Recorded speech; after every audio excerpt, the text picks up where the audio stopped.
बाजे बजना। वाह वाह, क्या कहने हैं, क्या कहने हैं। पीर हमारे आवत हुई हैं घर में बाजे बजना।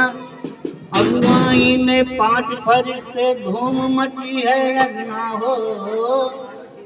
मोहनी सूरतिया दिखाई दिया हो।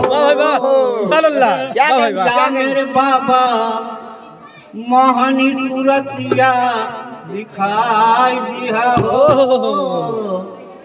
सब वहीं के पागल बना दिया हो।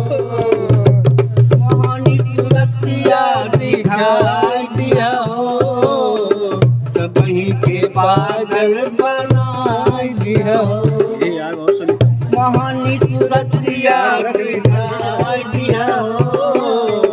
सब वहीं के पागल बना दिया हो।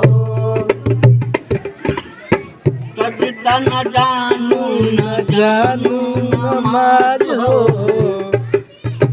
सजदा न जानू नमाज हो। मैं तेरी पियवा बजा